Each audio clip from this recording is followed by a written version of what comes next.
100% মানুষের উপরে রাজত্ব চালাতে পারবে না। উন্নত দেশে আজকে পেয়ার পদ্ধতি নির্বাচন হচ্ছে।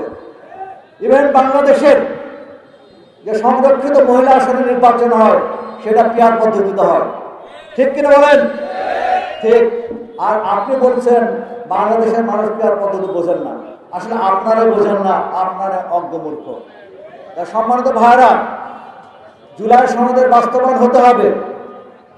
ত্যাগ আর রক্তের বিনিময়ে যে দ্বিতীয় স্বাধীনতা আসছে সেটাকে স্থায়ী করার জন্য অবশ্যই জুলাই সনদের বাস্তবায়ন অবিলম্বে প্রয়োজন।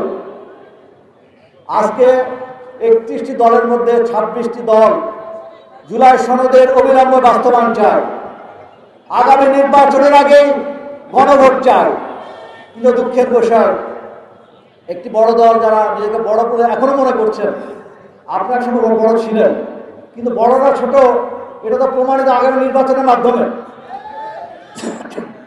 আপনারা এটার ব্যাপারে আপনি একমত নন, অথচ দেশের সকল মানুষ, অধিকাংশ মানুষ এটার ব্যাপারে একমত। তা আসুন আমরা আন্দোলন গড়ে তুলে একমাত্র পিয়ার পদ্ধতিতে আগামীতে নির্বাচন হবে। জুলাই সনদের বাস্তবায়ন হবে, সকল দলের জন্য লেভেল প্লেইং ফিল্ড, অর্থাৎ সকলের অধিকার সমান থাকবে। আর যারা স্বৈরাচারের দোষর তাদের বিচার হবে, তাদের রাজনীতি করার অধিকার নাই।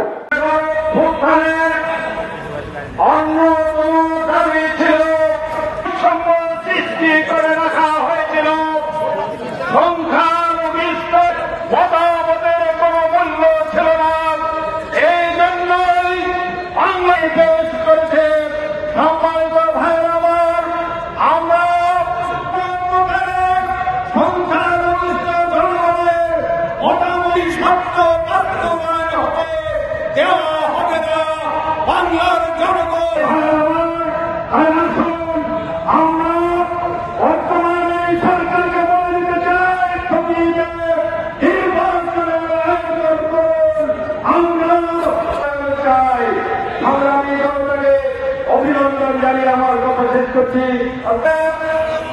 নতুন ভাবে কেউ 30 থেকে 40% ভোট নিয়ে 100% মানুষের উপরে রাজত্ব চালাতে পারবে না।